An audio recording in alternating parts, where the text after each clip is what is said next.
ஹர ஹர சங்கர ஜெய ஜெய சங்கர ஸ்ரீ காஞ்சி காமாட்சி சங்கர. நீங்கள் இதுவரை எத்தனையோ கோவிலுக்கு சென்று வந்திருப்பீர்கள். என்னதான் மந்திரங்களை சொன்னாலும் சரி, தெய்வத்திற்கு அதாவது பிரார்த்தனைகள் அர்ச்சனைகள் எது செய்தாலும் சரி, எனக்கு இந்த பிரச்சனையானது தீரவே மாடிக்கிறது என்று உங்கள் அனைவருக்குமே, உலகில் உள்ள அனைவருக்குமே ஏதாவது ஒரு பிரச்சனையானது இருந்து கொண்டேதான் இருக்கும். அதற்கு பெரியவா அவர்கள் இதை நீ செய்து வா, உனக்கு இருக்கக்கூடிய தீரவே தீராது என்று நீ நினைத்த எல்லாவித பிரச்சனையும் தீர்ந்துவிடும் என்று பெரியவா அவர்கள் கூறியிருக்கிறார்கள். இதை நீ 48 நாட்கள் தொடர்ந்து செய்து வர வேண்டும். ஆனாலும் இதை நீ செய்யும் 21 நாளிலேயே இதற்கான பலனானது உனக்கு கைமேல் தெரிய ஆரம்பித்து விடும் என்றும் இதை கூறுவதற்கு முன்பாகவே கூறியிருக்கிறார். அது என்ன பிரார்த்தனை, அதை என்ன செய்ய வேண்டும், அதை எப்படி செய்ய வேண்டும் என்பதை காண்பதற்கு முன்பாக நமது சேனலுக்கு நீங்க புதிய பார்வையாளராக இருந்தீங்கன்னா சப்ஸ்கிரைப் பண்ணிட்டு பாருங்க. அதாவது உங்களது வீட்டில் பச்சரிசி இருக்கும் அல்லவா, அந்த பச்சரிசியை பொடி போல அரைத்துக் கொள்ள வேண்டுமாங்க. மிகவும் நன்றாக பொடி போல அரைக்காமல் சிறிது சிறிதாக ஒரு குட்டி குட்டியாக ஏதாவது ஒரு, அதாவது எப்படி சொல்ல, குட்டி குட்டியாக அரிசி இருக்கும் அல்லவா, ரொம்ப பொடியாகவும் இல்லாம அரிசியாகவும் இல்லாம நடுநிலையில அரைத்து கொண்டுமாங்க. இவ்வாறு அரைத்த பிறகு அதுக்கு அடுத்தபடியாக அதனுடன் வெள்ளத்தை நீங்கள் சேர்த்து கொள்ள வேண்டும். அதையும் அரைத்தால் மிகவும் நல்லது.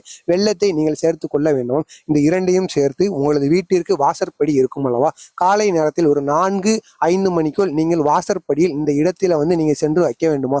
நிலைவாசல் இருக்கும் அல்லவா, நிலைவாசலுக்கு எதிர்த்த மாதிரி நீங்கள் காலையில் தூத்து தொளித்து விட்டு கோலம் எல்லாம் போட்ட பிறகு அங்க தொன்னை வைத்துக் கொள்ளுங்கள். 2 தொன்னை எடுத்துக்கொள்ளுங்கள். அந்த 2 தொன்னையை எடுத்துக்கொண்டு ஒரு கைப்பிடி பச்சரிசியை ஒரு தொன்னையிலும், அடுத்ததாக ஒரு கைப்பிடி வெள்ளத்தை இன்னொரு தொன்னையிலும் நீங்கள் வைக்க வேண்டும். இவ்வாறு வைத்து விட்டு நீங்கள் வீட்டிற்குள் செல்ல வேண்டும். காலையில் குளித்துட்டு வைத்தால் மிகவும் நல்லது. குளிக்க முடியவில்லை என்றாலும் நீங்கள் இந்த தொன்னையில் இந்த வெள்ளத்தையும் பச்சரிசியும் வைக்க வேண்டுமாம். இவ்வாறு வைப்பதனால் என்ன பலனானது கிடைக்கும் என்று நீங்கள் கேட்கலாம்.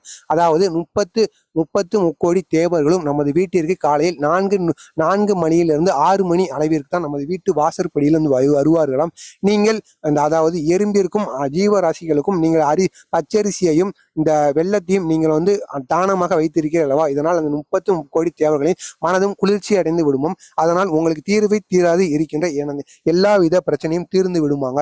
எனவே நீங்களும் உங்களது வீட்டு வாசப்படியில இந்த ஒரு செயலை மட்டும் செய்து வாங்க. 30 கோடி தேவர்களின் அருளும் உங்களுக்கு நன்றாகவும் அவர்களின் ஆசியும் பெற்று நீங்கள் வாழ்க்கையில் முன்னேறுவீர்கள். தீராத பிரச்சனையோ, நீங்கள் எத்தனை வழிபாடு, எத்தனை மந்திரங்கள், எத்தனை பூஜைகள் செய்திருந்தாலும் உங்களுக்கு தீரவே தீராது என்று இருந்த எல்லாவித பிரச்சனையும் இதனால் தீர்ந்துவிடும். நீங்கள் காலையிலேயே, அதாவது அதிகாலையிலேயே இந்த உயிரினங்களுக்கும் ஜீவராசிகளுக்கும் நீங்கள் உணவை அளிக்கிறீர்கள் அல்லவா, அதனால் அந்த 30 கோடி தேவர்களின் மனதும் குளிர்ந்து உங்களுக்கு என்ன தீராத பிரச்சனை இருக்கிறது என்று அவர்களை அறிந்து உங்கள் கூடவே இருந்து அவர்களை தீர்த்து வைப்பார் என்பது போலும் பெரியவா அவர்கள் அவரை சந்திக்க வந்த பக்தரிடம் கூறியிருக்கிறார்கள். இந்த ஒரு எளிய பரிகாரத்தை நீங்களும் செய்து வாருங்கள். வாழ்க்கையில் நீங்களும் உங்களுக்கு தீரவே தீராது என்று நினைத்த பிரச்சனையை இதன் மூலம் தீர்த்து விடலாம். நீங்கள் மட்டும் இதை செய்து வாழ்க்கையில் பயன்பெறாமல் உங்களுக்கு தெரிந்த அனைத்து நபர்களுக்கும் இதை ஷேர் செய்து முடிந்தவரை ஒரு 4-5 உங்களால் முடிந்த நபர்களுக்கு இதை ஷேர் செய்து அவர்களையும் இதை செய்து வர சொல்லுங்கள். நீங்கள் மட்டும் நன்றாக இருக்க வேண்டும் என்று நினைத்தால் வாழ்க்கையில் ஒருபோதும் முன்னேற முடியாது. இதை நீங்கள் தெரிந்து கொள்ள வேண்டும். பொறாமை எண்ணமும் கொண்டவராக இருக்காதீர்கள். முடிந்தவரை ஒரு 4 பேருக்கு இதை கூறியோ அல்லது இதை ஷேர் பண்ணியோ இதை செய்து வாருங்கள். 1 நிமிட வேலைதான் இது. இதை நீங்கள் செய்து வருவதால் இதை நீங்கள் தினசரி செய்து வர வேண்டுமாம். 48 நாட்கள் செய்ய வேண்டும் என்று பெரியவா அவர்கள் கூறியிருக்கிறார்கள். இருந்தாலும் 21 நாளுக்கு அப்புறமாவே இதனுடைய பலனானது உங்களுக்கு தெரிந்துவிடும் என்று அவரே கூறியிருக்கிறார். எனவே மறக்காமல் நீங்கள் இதை செய்து வாருங்கள். முடிந்தால் ஒரு 4 பேருக்கு இதை ஷேர் பண்ணி அவர்களையும் இதை செய்து வர சொல்லுங்கள். ஏதோ உங்களால் முடிந்த ஒரு உதவியாக அவர்களுக்கு இருக்கட்டும். இதை போன்ற பெரியவா கூறிய அனைத்து செய்திகளும் அவரை பற்றி மகிமையிலும் தொடர்ந்து உங்களுக்கு வந்து கொண்டே இருக்க வேண்டும் என்றால் மறக்காம நமது சேனலை சப்ஸ்கிரைப் பண்ணிக்கோங்க. ஜெய ஜெய சங்கர, ஹர ஹர சங்கர.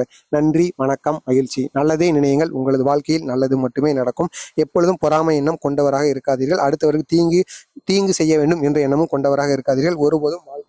ஒருபோதும் வாழ்க்கையில் வெற்றி பெற முடியாது. இதையும் பெரியவர்கள் கூறியிருக்கிறார்கள். மறக்காமல் நீங்களும் இதை செய்து வாருங்கள். வாழ்க்கையில் மேம்படுங்கள்.